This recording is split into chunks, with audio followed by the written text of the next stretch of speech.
So good morning, everybody. I'm Isabel Hunter. I'm the Chief Exec of Libraries Connected, and I'm really pleased to welcome you to this webinar today, which is hosted by the Arts Council and the National Archives. And I know there's a lot of excitement about this new piece of guidance, which I'm sure will prove to be really valuable. I know the last one was very valued, so it's great to see the work by Arts Council and National Archives to update the guidance. So I'm now going to hand over to Sophie Lancaster from Arts Council. Hi everyone, just to reiterate, thank you very much for attending today. And also thank you for Libraries Connected for allowing us to showcase this refreshed standard charge. As Isabel said, it's jointly funded between Arts Council England and the National Archives. And we're also very grateful to Katie, Sophia and Stephen, who worked really hard on pulling this document together. We hope you'll use it, and it would be really helpful if you could let Tina and I know that if you do use it and how you've used it. As we said, it's refreshed from approximately 10 years ago. We know it's been used in the past. It's updated. And yeah, it will be really helpful for the National Archives and Arts Council to know that it's been used, because this is part of our joint collaboration agreement. And yeah, it's all part of our other joint activities that we do. If you have any questions, please do put them in the chat, and I will try my hardest to make sure they're answered towards the end. And now I'd like to hand over to Katie and Stephen, please. Thank you. Hello, everybody. I'm just going to start screen sharing.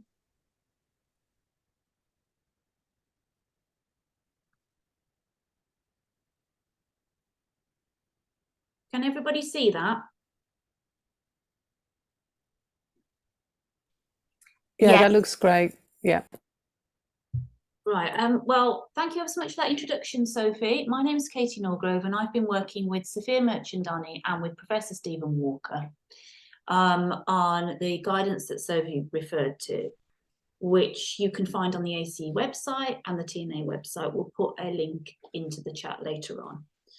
And what this briefing aims to do is to give you a basic idiot's guide to what's contained within the briefing paper, so that some of this may be already known to some of you that are on the call, but we've started from the point of no knowledge.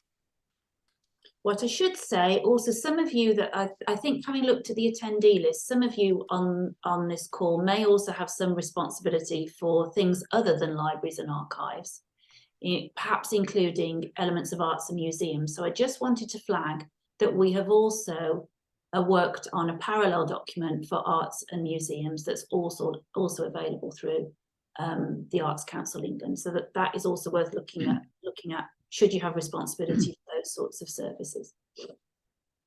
What we intend to do, feel free to put questions into the chat.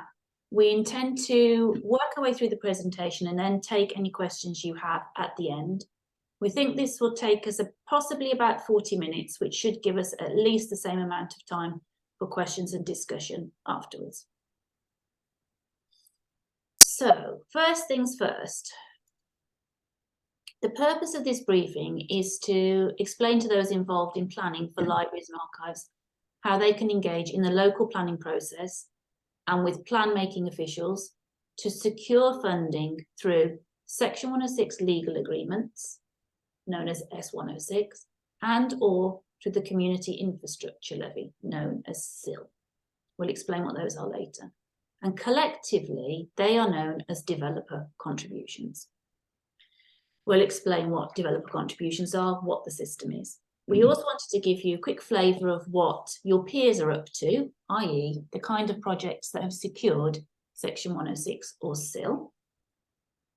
And then Stephen's going to talk through the updated standard metric for calculating developer contributions that might be useful to you in terms of coming up with a methodology to include within your plans as requirements arising from new population growth from housing development. So there's sort of three elements, and we'll keep kind of reiterating key messages as we work through. So key things we will cover. We'll hope to make you clear about the differences between S106 and CIL. Stephen will give some background on the legal bit, the kind of planning context that this fits into. We'll talk about finding out what happens in your area and engaging with the planning system. Give you some ideas of what others are up to. Talk you through the update on public library and archive service provisions and new developments. I'm going to talk about how to deal with potential challenge from an example. And then at the end, we'll reiterate some of the key messages through a what you need to do to get started, so the checklist of key questions. So firstly, what are developer contributions? Well, few key things to say, to understand, is that they are planning tools. They are part of the planning system. And they're used to secure financial and non-financial contributions to provide infrastructure that supports new development to mitigate its impact locally. It's all tied to new housing development and its impact in a locality. So, for example, the obvious, the need to provide extended scope, capacity, or accessibility of local provision because of the challenge of accommodating population growth as a result of new housing. And there are these two key ways in which that's done: through Section 106 legal agreements that some of you are likely to be familiar with, and through the Community Infrastructure Levy, which you may be less familiar with. I'm now going to pass over to Stephen, who's going to talk about the planning process. Good morning. I'm an economist, and I sort of work at the interface between land planning and development. So I'm working with a lot of local authorities and with lots of local groups as to how you navigate your way through the planning system. As Katie said, developer contributions are only triggered if new development takes place. So you have to have new development. And the question one has to ask is whether that new development then requires or triggers some needs arising from that new development, which in fact developers may have to make some contributions towards. And the two tools of Section 106 and CIL sit together. We know that some authorities haven't adopted CIL, so they're reliant entirely upon developer contributions. In terms of trying to engage in the planning system, the planning authorities are a legal entity, irrespective of the type of council that exists. So you need to know the local government structure that operates within your locality, whether it's a unitary authority, whether it's a two-tier authority in terms of the county and the districts, or whether you've got another layer of what we call the combined authorities, which are largely in the large urban areas. We've also got national park planning authorities as well, again, who have the tools to use if there are needs arising from development. It's really quite important to actually understand where libraries and museums and arts and archives sit in terms of the actual statutory position in terms of what has to be delivered and what might be delivered if so desired. And that's really quite important. Library services and museums and arts and archives have to work through the planning system. So they have to engage in the plan making, and they have to engage and understand the tools that the planning authority actually has to use. And they have to actually convince them that in fact there's a very good case that libraries and archives should be compensated for any growth impacts upon their ability to deliver their services. You can go to the next slide, thanks. Here's really a set of slides which actually say something about the circumstances you actually sit. You've got the National Planning Policy Framework, which sort of sits above everything. So it's basically informs and sets what we call a policy tone. And as you know, governments over the years have actually been changing the policy tone. One of the things which I think is useful to know is that the way developer contributions are being used, government have basically become much more permissive in allowing local authorities, the local planning authorities, to use them if they so wish. But it's up to the local planning authority in terms of their adopted plans and the policies contained in those plans as to how they would use them. And therefore, in that sense, it's really quite important that you understand where that plan is, what's its status, and whether in fact it's being updated or reviewed. You need to know that only around about 40% of local plans, those that have been adopted, are actually up to date. So there's a very good opportunity once you engage with the planning authorities to find out what stages they're at in terms of whether they're going to be looking at policies, whether they actually have a policy specifically naming libraries. Sometimes it's subsumed into other languages, community services, community facilities, and therefore in that sense you need to actually really find out if there's a specific policy. Developer contributions have a legal requirement, and therefore in that sense they're a tool to be used, but can only be used in certain circumstances. And when they are used, they actually have to meet a very high level in terms of the way they operate. Otherwise, they can be seen to be used illegally or inappropriately. The two tools are quite different. Section 106 is triggered based upon the local circumstances that are generated by new development. The development needs to be at a scale which perhaps requires an entirely new provision. I'm sure you've probably seen the need to build new schools, doctors' surgeries, and that's the case also for libraries. The examples in our report, particularly in East Devon and in Plymouth Stroke, South Hams, where you've got very large developments taking place, entirely new provision is being provided on the back of development as part of the new housing growth strategies in those areas. But most development is not at that scale. It's at a scale which is lower than required for an entirely new facility. So what we're doing here is we're saying that where new development is taking place and where there is a lack of capacity to accommodate that new growth, then of course there's every right that the developer will have to compensate and basically deal with the need arising from development to make what is called an unacceptable development acceptable in planning terms. And it's the key legal test that's really quite important. Where you've got section 1, where you've got CIL, this is a different sort of mechanism because the legal test isn't so high.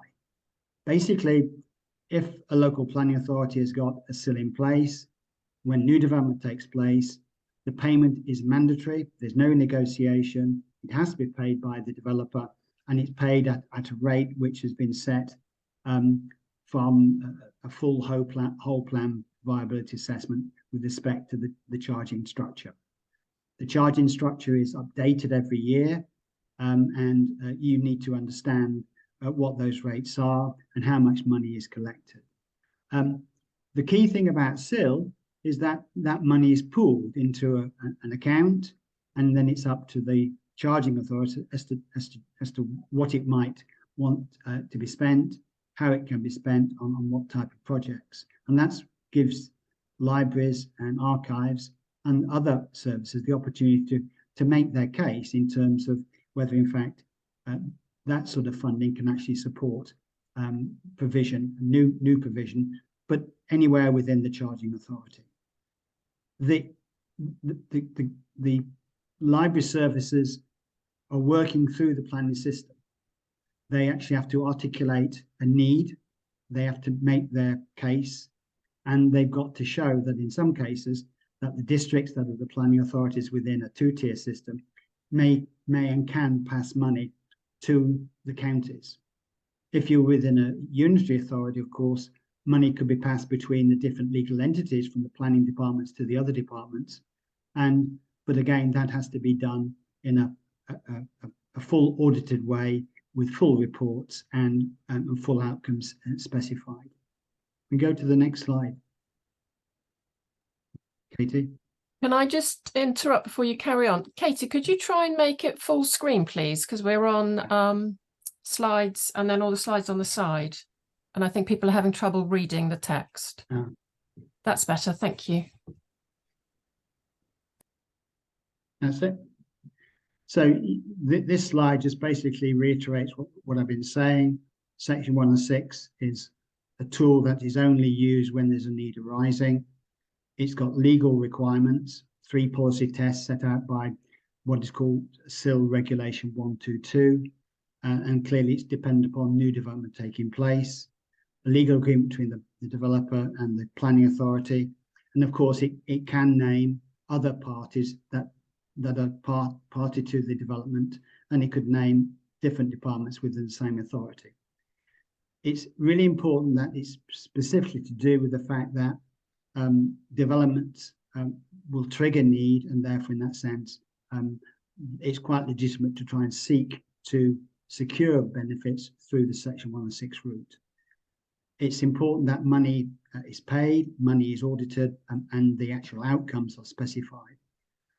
You can see the sorts of things that are being secured and the status of those by looking and reading an authority's infrastructure funding statement, which sets out for Section 106 funding individual legal agreements, largely affordable housing, but it also includes open space, doctors' surgeries, school funding, and of course libraries.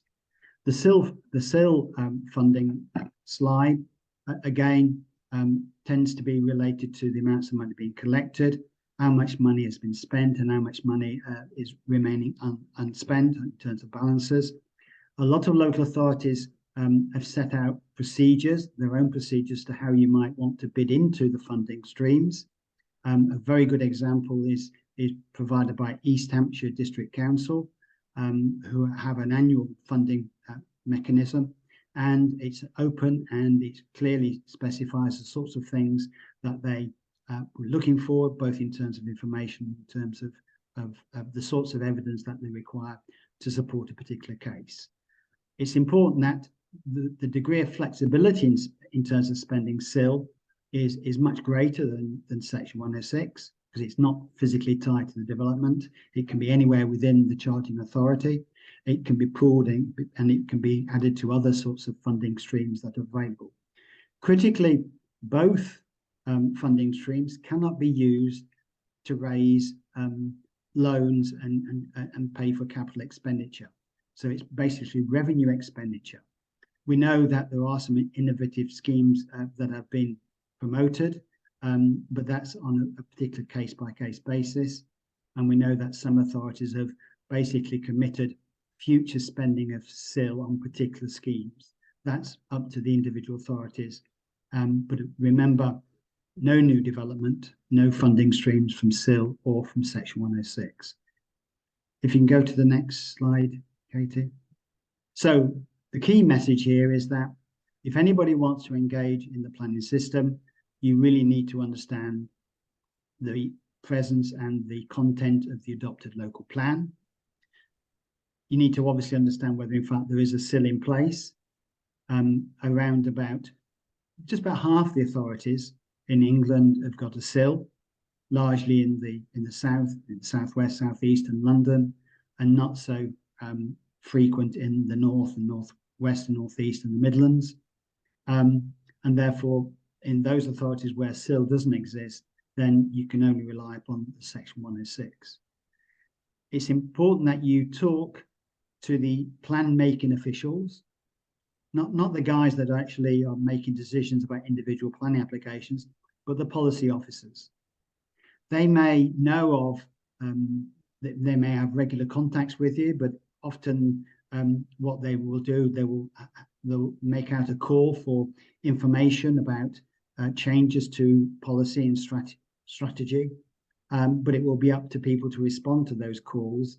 And it's clearly often very good if you actually have a regular contact with the plan making officials, particularly if in fact you want to articulate a particular project because you've seen that in the plan there are several large housing schemes coming forward in the next 4 or 5 years.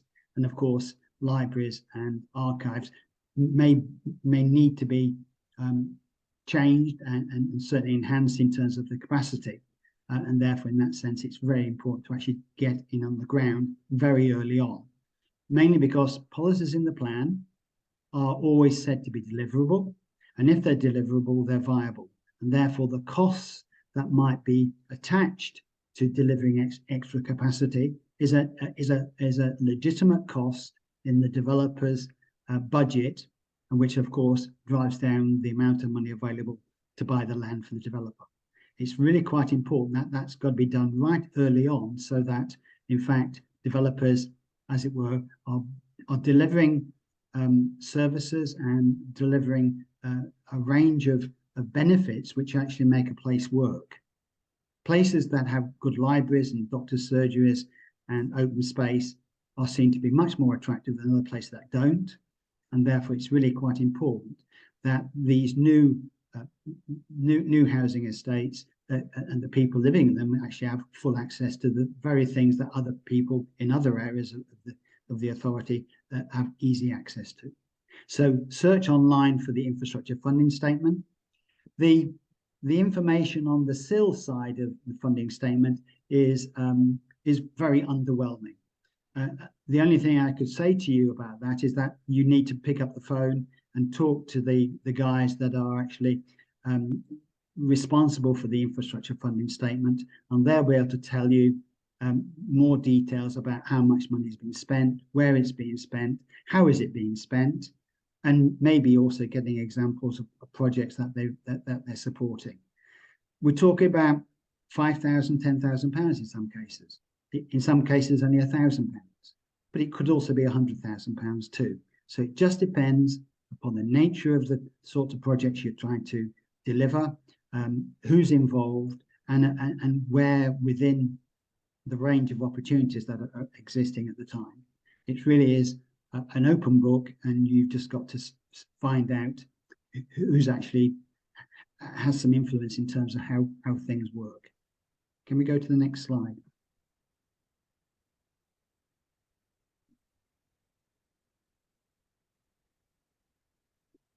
So there are authorities. I think this is yours, Katie, isn't it? No, I think it's yours, Stephen. It's still my last one, is it? So what we're really saying here is that when there are relationships between different planning authorities and the constituent councils, particularly where you've got a two-tier arrangement, where you've got a county and districts, we know that some authorities have a very good working relationship. In the report, there's a good example for Cambridgeshire, where you've got the Cambridge County Council working with its constituent districts. The constituent districts are the planning authorities. The planning authorities are actually collecting Section 106 and then passing money back up to the county for provision of education and libraries. Oxfordshire is the same, and so is Warwickshire. So where you've got a two-tier arrangement, you need to actually have a very good working relationship between the counties, who are responsible for libraries, and the districts. In a unitary-based authority, then basically you might be in the same building working with your colleagues, and you've got to be working through them because they're the planning authority within that authority is the legal entity, and you actually have to work through them if you're going to actually get money. Rarely do districts pass money up from their authority to the counties. A lot of district authorities that have CIL will keep the money within their boundary and spend it within their boundary, and therefore, in that sense, all one can do is to hopefully that where you have a county arrangement, that the county can direct opportunities through the district to say, look, we need extra provision in X or Y, and these are the reasons for it, and we would welcome the money to be spent in this way. So it's really quite important that you understand the arrangements, and it's varied across different places within England. The standard charge of formula that was set out back in 2010 in the original documents is reinforced by the work that we've done over the last year, and the actual report that we've produced, particularly in pages 33 to 35 and 36, set out the the new standard formula that is applicable. It's important that you actually understand that the standard formula for both libraries and archives is based upon a kind of provision which is to do with capacity, it's to do with space, it's to do with quality of the service that might be provided, which could be IT provision, it could be repurposing buildings and so on. So in that respect, we just need to look at how you apply that metric, particularly in terms of the costing formula. And it's based again on the volume of new development taking place at any one point in time. If you like to go to the next one. So here, the metric basically just reinforces the point that Section 106 and CIL funding sit together largely in the southern part of England, but in the northern part, as you go through from the Midlands up through to the north, northwest and northeast, only Section 106 is basically the major tool that's available in terms of providing extra capacity within the library and archive services. And if you look at the next slide, you'll see the numbers are there. So it's really quite a strange picture. I was talking to my students yesterday about using these two tools in terms of planning, and I was trying to work out why the northern authorities in particular haven't bothered to engage in adopting a CIL. The purpose of that, I think, one of the reasons I think is that CIL can only be adopted on a net neutral basis. So where you've got funding for Section 106, basically you're just taking a slice of that Section 106 funding and apportion it to CIL. And talking to some of those authorities, they said that it's not worth the bother, and therefore they didn't bother. I think they're wrong, because CIL actually gives you greater flexibility in terms of how that money can be spent, because it's not technically tied to the new development. It's tied to the area in which the CIL operates, and therefore there's greater variation and greater choice that can be exercised where we have a CIL regime in place. Okay, Katie? This is back to me now, Stephen, isn't it? Yeah. So, so a few basics about what the challenge is for libraries and archives. That comes from what Stephen's just said. So, key thing to understand is that you don't despair by assuming that new capacity issues arising from new development has to mean a bricks and mortar solution to be eligible for either Section 106 or CIL. That's not true. That the definition of what's eligible as local required infrastructure is wide and broad. It's up to you to make a case for it. And it's really about making a connection in whatever your service is planning between that and the emerging needs and scale related to new local housing development. You can't make up for previous deficiencies, but that's not to say that you can't blend a case for Section 106 and or CIL into part of a much wider infrastructure project. You can do that. You can use CIL and Section 106 for all sorts of additional requirements, be that ICT, be that mobile libraries, be that new shelving, be that refurbishment, be that reconfiguration of space. It doesn't have to be a new physical entity by any means. Can include what you would probably deem as revenue cost, i.e. staff, books, even activities. Even in some cases, there are some examples of what we would call project development costs being included under CIL. So this definition is very wide. It's up to you to make a case for what your service, what the result of new housing development, population growth, the effect of that upon your service and the need requirement.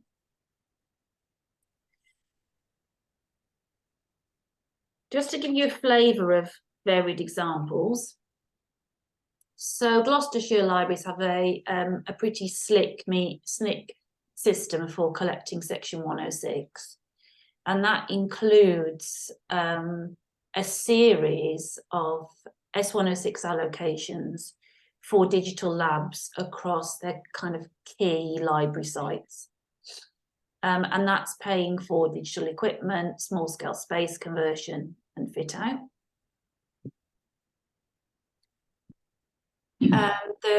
There's a neat example here from Staffordshire, where Cannock Chase Council, as a result of the closing down of Rugeley Power Station and its relationship to a new major housing development on the site, gained a contribution of 36k towards the preservation and making accessible of the records of the former power station.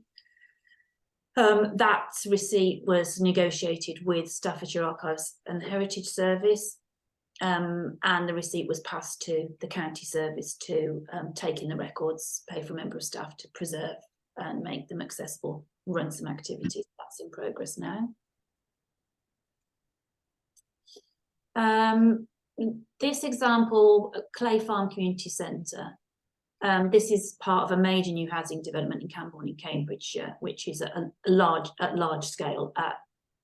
However, I just wanted to pop this in because there's a new co-located community centre that includes all sorts of different community needs, including a new library.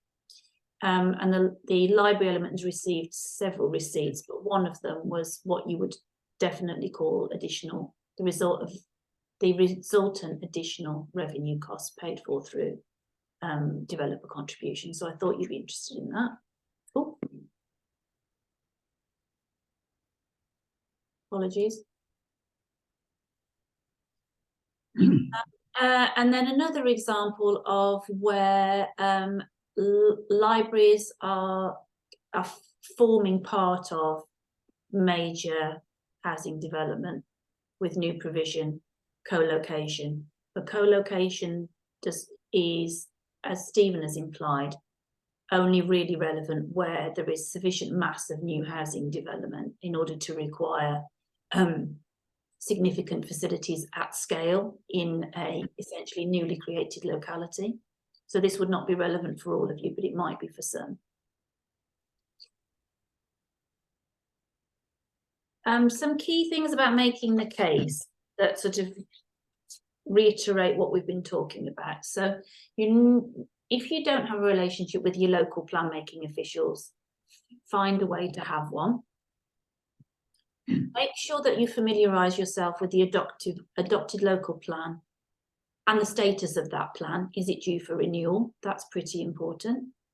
You may find that you know nothing about this. Look up your local plan and realise it's just the I's have been dotted and the T's have just been crossed, in which case you've kind of missed the boat. But you may find it's about to be updated, in which case you've got a current opportunity. Read through the latest infrastructure funding statements. They will give you a feel for what's been funded, and you may be surprised what you might find in there in terms of where your peers, not necessarily in libraries and archives, but in other community-facing facilities, have secured contributions, and you can always give them a ring, find out how they did it. Establish if there is guidance for applicants for CIL funding.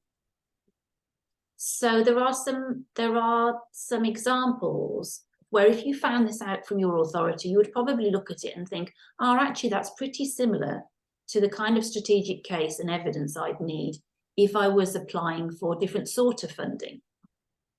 So it's would be more akin to taking a punt at a funding source, as opposed to as clear an evidence and methodology base as you would require for Section 106 in some cases. Obviously, you've got to set out what your objectives are and relate these to the requirements that flow from additional population, that flow from new housing developments. Think about the kind of evidence you need to build your case, but you don't need to start from scratch.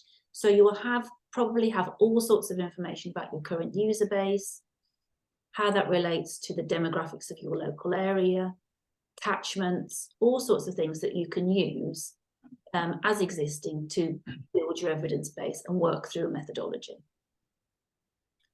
Identify what infrastructure you need, that's obvious, and relate that to what you've already got.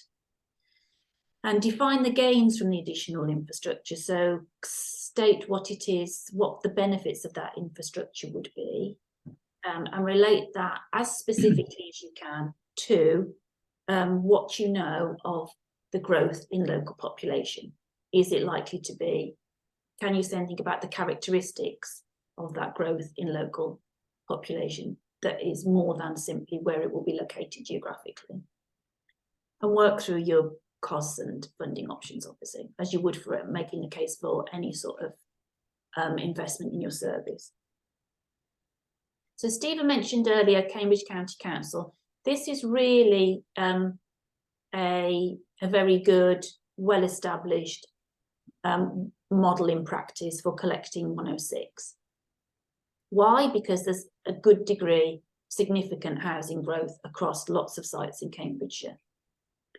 So the County Council Library Service has a very good relationship with its own planning authority and the district planning departments. They have clearly delineated, thinking about infrastructure, 5 different types of library provision for which they collect Section 106. And that ranges from new static library provision, all the resources and the fit out required that would be an extension to an existing building, all the way through to the simplest, which is about additional book provision, further IT, some basic equipment and fit out. And that's to do with having a kind of bespoke set of ranges of service enhancements that they can relate readily to the kind of scale at which they're operating and the new housing requirement that impacts upon that. They use a basis of calculation, Stephen will talk about this a bit more, based on 30 metres per square of space requirement per 1,000 of the population. That's based on the original standard charge from 2010. And then it's updated using the Building Cost Information Services Tender Price Index. That's just a clear way of inflating a cost if you're not aware of that. They're very clearly included in the County Council's planning obligation strategy. So there's a very clear link back through the planning policy. And then on a day-to-day level, they have a clearly defined and workable practical system for responding to Section 106. The library staff monitor and report on that through a clear system with the planning officers. And they manage to collect from all 5 district councils for libraries on behalf of the County Council. As Stephen said, not all districts are regularly collecting on behalf of counties which provide them with services. I'm now going to pass you back to Stephen and then I'll finish off. To you, Stephen. Yeah, the key thing about the standard charging mechanism that was set out and adopted in 2010, it's really an attempt to try and make sure that there's an open and transparent basis on which Section 106, if it's triggered, can be calculated. And it's based upon clearly need arising, the population within the new housing stock, and the amount of space required to service a quotient of library service and or archive service within the locality. And therefore, in that sense, this metric is still operational in today's terms. It's important to recognise that the cost structures we use is based upon the Building Cost Information Services data sets.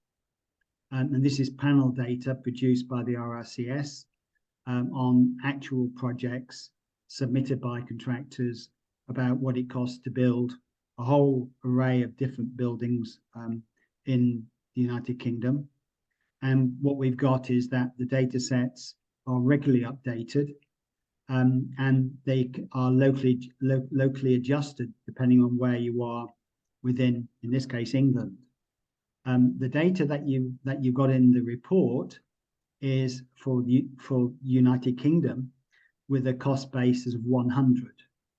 And therefore, what we're saying there is that we need to rebase depending on where you are in space. So if you were located, say, for instance, in the northeast, say in Sunderland, we know that the cost structures are in Sunderland are at a local cost adjustment factor of 87, which means that it's basically 13 percentage points cheaper to build out a scheme in Sunderland compared to the national average. If we're building in Oxfordshire, for instance, the local cost adjustment factor is 106. So it's 6 percentage points more expensive to build in Oxfordshire. And clearly, if you're in London, in the Greater London area, the cost adjustment factors are significantly higher, often over 120, in some cases 130. So they're either 20 or 30 percentage points more expensive to build in the built-up area of London than anywhere else. And that will affect the actual cost structures that you're going to be operating with. It's important to actually look at the data sets. Have we got another slide, Katie, with the numbers on? Forward. Yeah, this is the culmination of the data set. We put it together in April 2023 prices. These can be updated on a quarterly basis or an annual basis, and therefore you basically up to date in terms of any cost inflation operating. You can see we've got a separate sort of metric for libraries and one for archives, and we've got it in terms of per person. And then new dwellings, the conversion for new dwellings is based upon OPCS census data, which is 2.4 persons per new dwelling at a UK level. And the metrics for individual local authorities can be got from the OPCS in terms of the average size of number of persons in new dwellings. This is obviously at a level of the UK. We can see that for new build, the trigger point for Section 106 would be £531.31 per square metre for new built space in a library, depending on whether it's a horizontal extension or a vertical extension, the nature of the improvement and change of provision. And of course, there is a separate line at the bottom, just if we're just dealing with fit out costs of existing buildings. Again, these are the sorts of figures that you would be using, particularly in the sense of regular development taking place in similar locations. So you may have 2 or 3 sites in the same locality. When you add them together, it's a substantial amount of new dwellings with new people, and that will trigger an amount of money available to be spent on provision of additional library capacity. In the way that Katie described in terms of actual provision, space, staffing, in terms of adaptation of spaces, whether it's co-location or not. And therefore, in that sense, there's a stream of money available. The critical thing that if library services and the archive services are going to receive this money, they're receiving it from the planning department. They therefore have a legal duty to report not only the receipt of money, not only how it's spent, but when it's spent and when it's delivered and when the project is delivered, so that there is a clear circle of an audit trail between the planning department receiving the money, gifting the money to the library service, archive service, the benefit generated by the money being spent, and a clear statement that the money has been spent for the purpose of which it's collected. It can't be vired, it can't be moved around, it must be spent for the purpose of which it's collected. Want to go to the next one? That's mine on it. I think it's back to me now, isn't it, Steve? It's you, yeah. We thought it might be useful to just talk you through how to deal with challenge. Some of you may already have processes in place. but we thought it would be useful to sort of demystify the issue of dealing with challenge should it arise in your local authority. Now, there will be, the first thing to say is that if you're asked to deal with a challenge, it certainly won't be libraries and archives that are asked to deal with it on their own. So if there is a challenge, libraries and archives are much more likely to be caught through a much more significant challenge within the process, through education or a general challenge on community infrastructure. So you probably won't be in charge of whether your authority decides to try and meet the challenge or not. You're more likely to be caught by your authority deciding we will deal with the challenge or we actually won't deal with the challenge. Should your authority decide to deal with the challenge, here's an example. We wanted to show you that it's perfectly possible to do this, and you shouldn't feel daunted by it. So you will find a worked example that comes from Gloucestershire County Council in the guidance. And the first thing I really wanted to say was, if you've got your ducks in a row already, it's simply a matter of probably spending about half a day rearranging the rows of the ducks. You'll have all this information to hand. You just need to pop it into the right sort of form. So it's perfectly doable. It shouldn't require you to undertake new work. It's a matter of reiterating your case clearly and succinctly. I think the example from Gloucestershire took half a day and was 2 or 3 sides of A4. So all you really need to do is make sure your evidence is up to date. This challenge was about, well, why should we pay for new infrastructure for libraries? They're funded through local taxes. Well, that's a completely incorrect challenge because the developer contributions are to mitigate the impact of new housing developments where new needs are generated, whereas local taxes aren't designed to make up for essential deficiencies as a result of new housing. So this example simply reiterated what Gloucestershire County Council's local up-to-date evidence base was, referred back to the planning framework, and because this was a challenge under CIL, referred to this mystery called 122 regulation. Well, what's that? That's simply 3 tests that need to be met when there's a challenge. So 1 is what's being asked for necessary to make the development acceptable in planning terms. Is it directly related to the development? And is the ask fair and reasonable related to the scale of the development? Which you should all have if you've worked through your methodology and evidence base anyway. You need to quote back where you sit in local plans and planning policies, really important. Boost your case if there's something around libraries and archives within supplementary planning documents or protocols. In the case of Gloucestershire, they could readily point to their own very clear and up-to-date strategy for their county-wide service, that within that strategy reference back to the SPD, so you've had a very neat link between the two.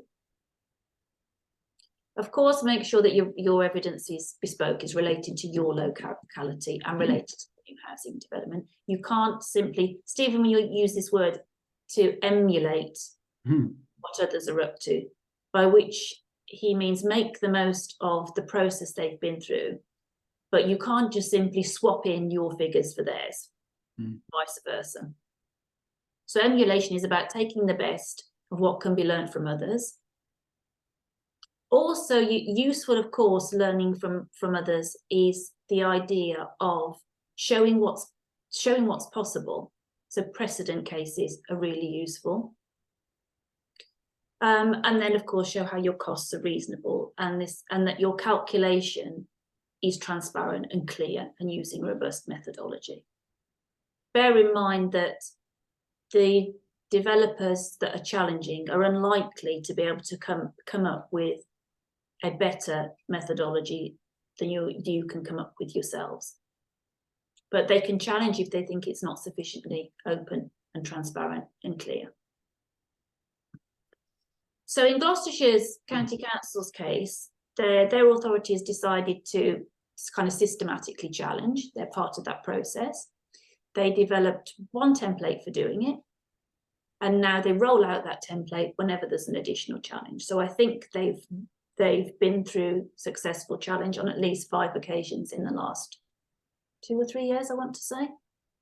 So it's doable.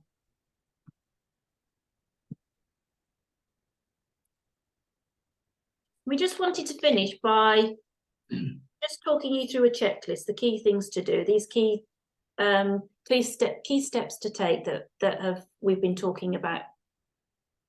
So find out the status of your local adopted plan in your area.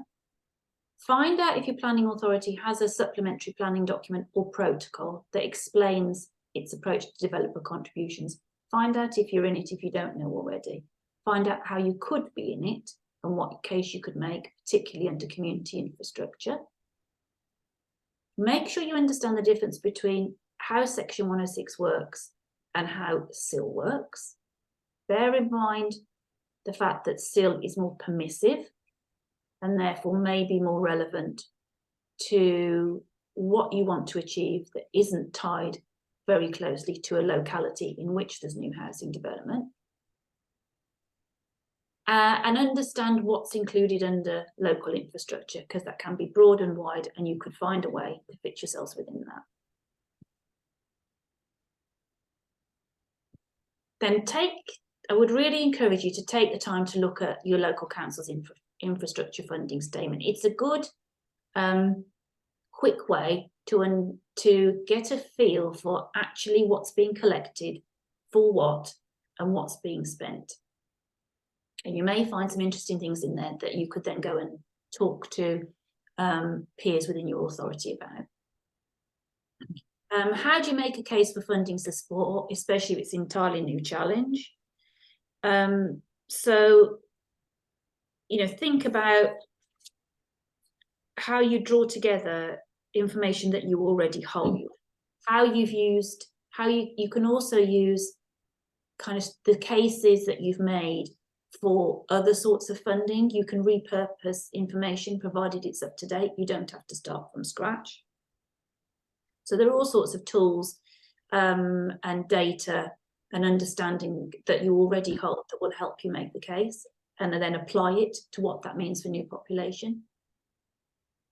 And think about what else might persuade your local planners to allocate funding for libraries and archives. So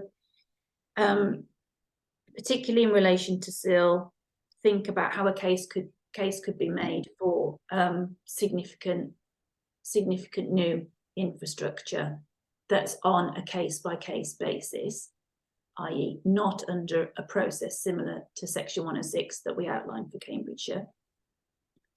And above all, try and have some sort of relationship with your local planners, so that when they are going through the process of updating and renewing your local authority-wide planning policies and systems, that they remember to include you in that, because ideally, automatically, when that occurs, you should have notification of it in order to be able to provide evidence that flows into it.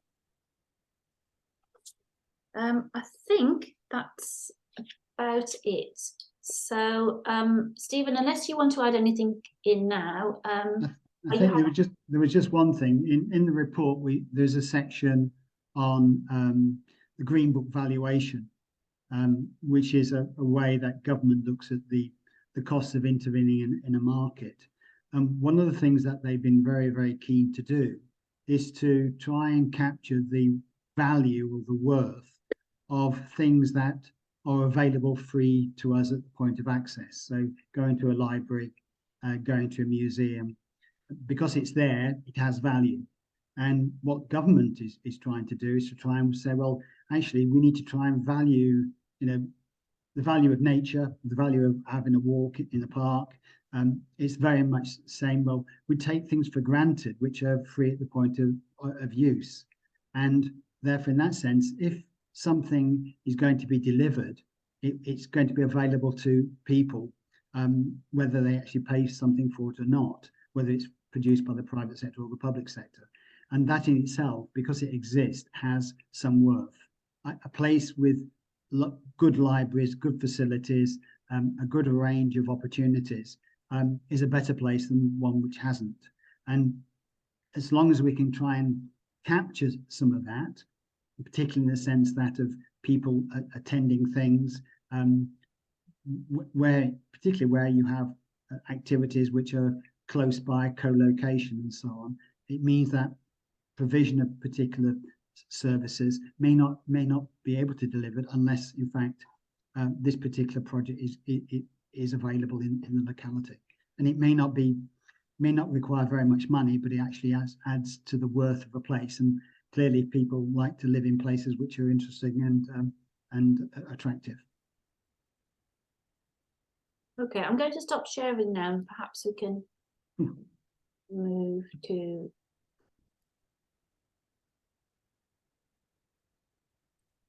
dealing with some questions. Hi, Katie and Stephen. We've got a few questions coming in. Do you want me to read them out, or how would you like to do this? If you can read them out, Sophie, that's fine, because then everybody can hear them. Okay. Can we just clarify that CIL is both capital and revenue? No, it's revenue. It's a revenue stream of money. It's you can't take out a loan against the revenue flow, and it has to be spent within on things which are actually a revenue element. So in that sense, you can't engage in procuring something which actually requires to be paid over a period of time. What you can do is you can commit CIL to be paid to provide and support for others to take out loans, but you cannot, as an authority, as it were, go out and borrow money against future revenue flows. But I mean, there's plenty of examples of, particularly in arts and museums, where that have received CIL funding for fit out, for equipment, for modifications to buildings. So there are certainly examples of that, particularly where the relationship between, as Stephen pointed out, the relationship between the very clear infrastructure development plans for allocating CIL is now no longer a requirement. So in effect, it's definitely worth finding out the CIL process if it's been adopted in your area, because in some ways what we found is that is operating much the same as a kind of standard funding call would work, for better or worse, such that on a case-by-case basis, you could make your argument based on strategic need, how you fit your local authorities' priorities, and how important you are to community infrastructure and need, and make a case on that basis. And you can achieve quite significant sums. So there are examples, for example, in Hampshire, in Sudbury, there are examples where, for example, for museum developments have secured CIL of upwards of 300,000 as essentially match funding to a much larger capital redevelopment scheme. Yeah. So you can, in terms of how probably people on this call would think of capital, CIL is being used towards capital. I think the definitions are, in some cases, semantic. I think what we need to say is that CIL is a revenue income, is spent on revenue expenditure. Capital requires borrowing over a period of time, and therefore you can't borrow against CIL. So it's if you're spending money on buildings, it might be seen as capital, but what you're doing is you're creating a better space where that capacity can be provided. And so in that sense, it's a one-off payment. It might be regular payment, 2-3 years, but it's actually it doesn't trigger interest charges, and it doesn't it basically is risk-free in terms of any future requirements. Thank you. And someone's asked, can we see the 2 to 3 pages that Gloucestershire submitted? I'm just going to ask actually if John Carter's still here, if you'd like to just clear, or just for clarity, what did you really mean about that, if that's possible?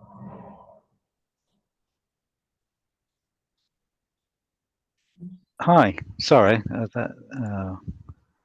just struggling with Zoom. We normally use Teams over here. Hi, yeah,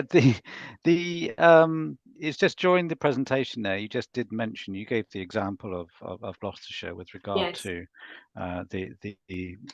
the things they've submitted, and you did mention that you can get it down to like 2 or 3 pages in terms of presenting the challenge. And that just sounded like a really good example, a really good summary. So Yes. I was just wondering if it would be possible to actually see what was submitted, rather than just the list of things to do, to actually see it in practice. A muted version of it, so a redacted version of it, I believe is included in the report. Excellent. Okay, thank you.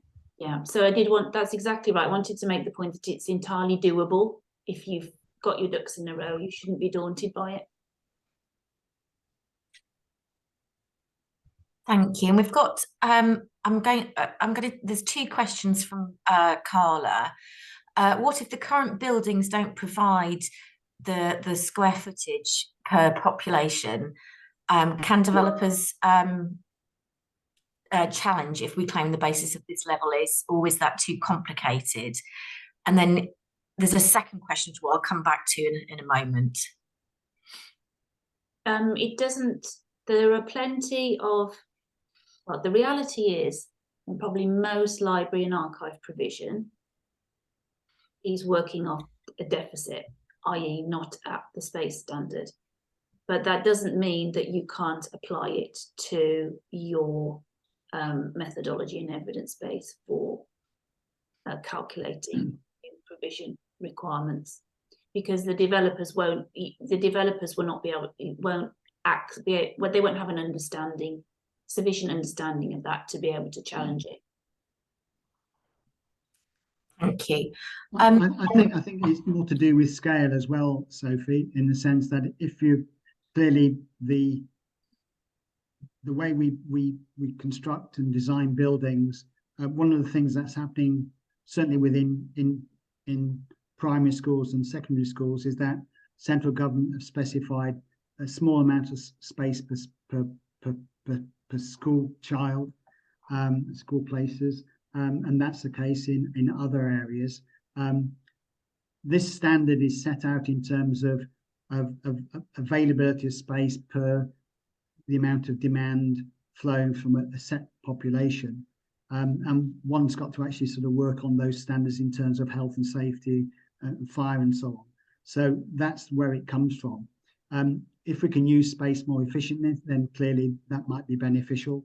And remember, Section 106 is a negotiated arrangement, and therefore in some respects the standard is there to provide some kind of metric, but it's always subject to negotiation, whether up or down, depending upon the details of the case. Thank you. A next question about the square footage and population. Is this based on the gross internal area of the entire building, or is it based on the floor area of use? Gross internal area, because clearly you've got to have, it's really important to actually be able to build the actual building. So we measure it in terms of GIA and not usable floor space, which is very, very different. Thank you.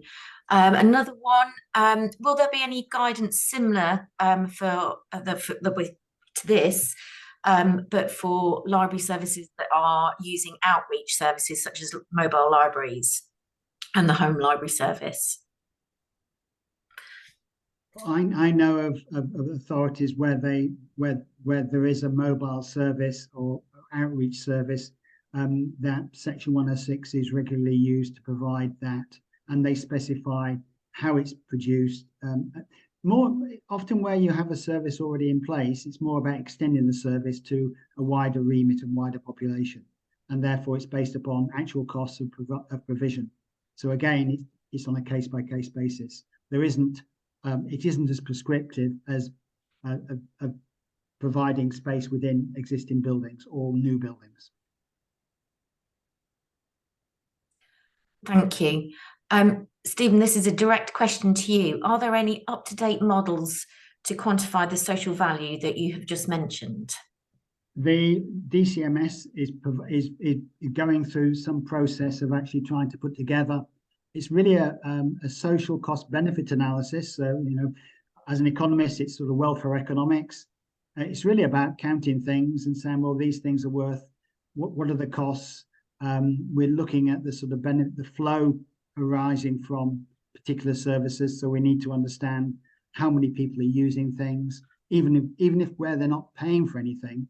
One can ask questions like, what would you be willing to pay for a service, or what would you be willing to give up so that something can be delivered? So it's there's a set of sort of mechanisms.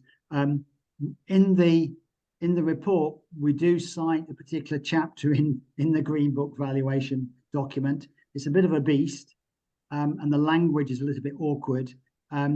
But I'm quite happy to talk to somebody, you know, off screen at a different time if they really want to pursue that, because I do think trying to capture what we call the non-monetized benefit of services is going to be really important, and it's being orchestrated by 4 or 5 different government departments, not just the Treasury, but Homes England, certainly DSMS, Sport England, the Planning Advisory Service. All are getting involved in developing a proper sort of framework so that we can capture these non-monetized benefits.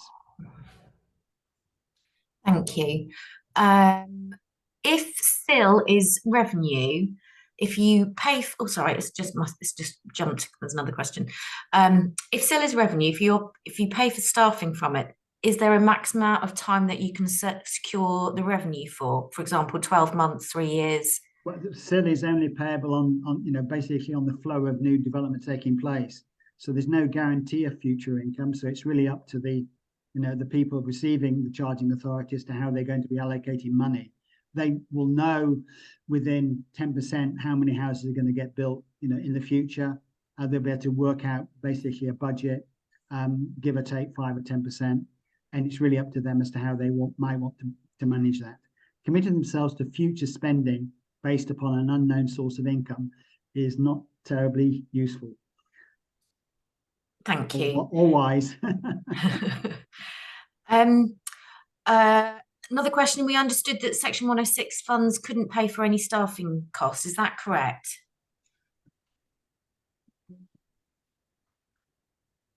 There are examples of S106 paying for what people on the call would consider staffing costs. I know of examples. They are few and far between, but they do exist. Yeah, it really depends upon the actual specifics of the legal agreement. What we do know is that where you have commuted sums, so this is where a developer may be required to create the benefit, whatever the benefit is, and then say, well, we need to maintain that benefit over the next 20, 30 years. A good example is biodiversity net gain that's coming through. But they'll pay that as a single sum now. So they'll give the money up front to the planning authority, and then it's up to the planning authority then to basically manage that money in an escrow account and basically pass the money to the people providing the service on a yearly basis. And that will be spent on personnel, on actual provision of information and so on. So it really depends upon the details. So yes, you can spend on staffing. Thank you. We've got a little bit of a discussion going on here. So the question was, is anyone successfully receiving contributions for digital stock? And then looks like Derbyshire have. Yeah. They've used Section 106 for this and argued that it would benefit that particular area. Yeah. So that's a good outcome. That's good to hear. Some people were told actually that they weren't allowed to use Section 106 for stock. Well, right. I just can't understand why not. Thank you.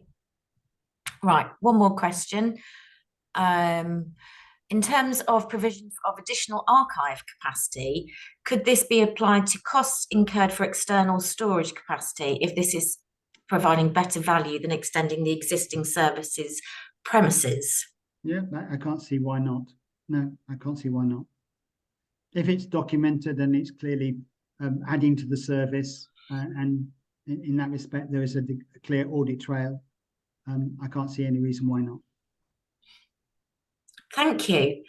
That's it for the questions in the chat section, in the chat column, sorry. Is there anybody who would like to utilise the last, the remaining time to ask any questions direct at all? Please feel free to jump in. Oh, Sergio, would you want to come in? Yes, hi. Hi, thank you very much for the session, very useful. Yeah, I just wanted to ask, I mean, first of all, we're very lucky in Hamlets. We've got so much growth in the area and population growth. We got so much money coming in our way, and it normally turns into proper capital to build and develop things. So we're very, very fortunate. When I hear the figures mentioned before, we think, oh my God, we are so lucky. However, the question is about we can't always get all of it for one reason or another, and that is an internal thing. And so I just wonder, is there a way of really to absolutely guarantee that if, say, £100,000 is being allocated for libraries, that can only be used for libraries and nothing else at all? Is there something crystal clear about, okay, but that is, nobody can use it for anything else, housing or whatever, however important those other expenditures are? Can we just boil that down? If the legal agreement has specified that the sum of money is to be paid, it comes to the planning authority, and it's basically tied. The constraint is that it can only be spent. It can't be vired unless, of course, they seek permission from the people, the developers that have made the financial contribution, that actually we will want to change, we want to modify the agreement so that we've got greater say in terms of how the money is spent or allocated. But that's rare. And clearly the developer may say, well, no, well, then therefore you can't change it. So the actual detail of the legal agreement is very, very critical in terms of performance, because the planning authority, if passing money to, say, the library service, there's a duty to actually make sure that the planning authority has to make a report as to say, well, how has that money been spent? Because that's part of the legal agreement. And basically they'll say to you as the library service, okay, you've received the money. Can you tell us if it's been spent for the purpose of which you've collected it? So that there's an end of the circle, that you've delivered, you spent the money, you've delivered the service, and now you can report it in a proper audited way. The planning authority will actually often set up the mechanism by which you may have to say every 6 months, how much money have you spent to date? What have you been spending on? Has it met the requirements as set out in the agreement? And you actually have to agree or not. Okay, that's good to hear. That's what I expected, but it's good to hear every confirmation from you. I'll talk to my colleagues in the council and make sure we go over that, because sometimes there are delays and things disappear, and thinking I'm not clear about exact 100%. So look on this. Thank you very much for that. Thanks. Okay. Would anyone else like to ask a question while we have the experts here? Oh gosh. Yeah, we've got one more question in the chat. Section 106 for stock. In my authority regularly challenged, I have to commit that it's not for, actually, Andrew, this is quite a long question. I'm going to put you on the spot. No, sorry, it wasn't a question so much. It was responding to something in the earlier, just about stock as capital rather than revenue. So I often get challenged, and you have to sort of explain you've got a revenue element to stock for maintaining what you've got, and you've got a capital element which is adding and increasing the amount created by the development. So it's just that can help your budget, your finance people understand, because I often get it has to be one or the other. I try and explain it's a bit of both. So yeah. Thank you. Thank you. Would anyone else like to utilise the time here? Lewis, would you like to come in? Hi, I'm from Hampshire County Council. I was just going to add on to what Andrew was just saying. I think that there's probably like a slight discrepancy in how we understand capital and revenue between different like streams of work. For instance, like in because I work with collecting development contributions, and we term for capital, we mean it has to be a tangible asset that actually is either upgrading or it's a completely new asset. So obviously as a county council we deal with things like schools and roads and all that sort of thing.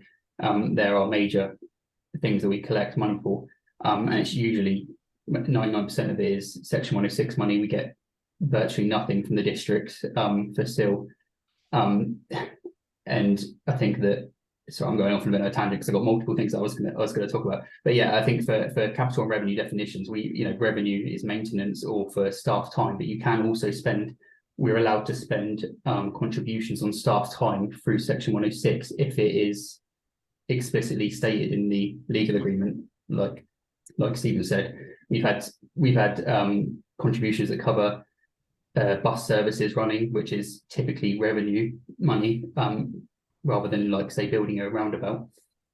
We also collect fees for monitoring. We're allowed to collect a monitoring fee because the CIL reg changes in 2019. They introduced this part of the legislation which says that's the legislation that introduced the IFS, the infrastructure funding statement, which said that we're actually now allowed to collect monitoring fees. That is technically revenue covering people's time for monitoring collections.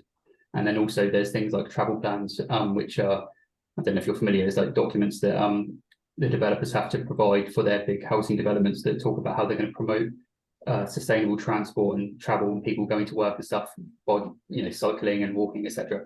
And they have to pay 15 grand every single time as a monitoring fee for to fund a whole team to monitor their travel plan. So I think you can use contributions for revenue, but it's just, I think like there's even within like sort of between the districts and the county, there's different definitions about how we refer to that. And like for instance, even the word secured, I talk about secured in terms of actually securing it in the legal agreement, whereas other people would interpret that as paid. It's been paid to you if you say you've secured it. So I think that there's just maybe we're just getting confused over the wording.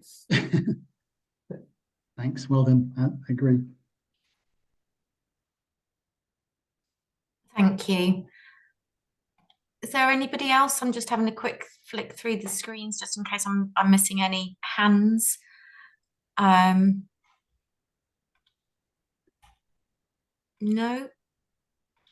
Well, in that case, you've got the gift of 10 minutes back to your day. Just want to say a huge thank you for everyone who has joined in today, and I hope you do use this document. And like I said, if there's anything, any queries following up from this webinar, please do contact myself or actually how you Libraries Connected, and we obviously work together.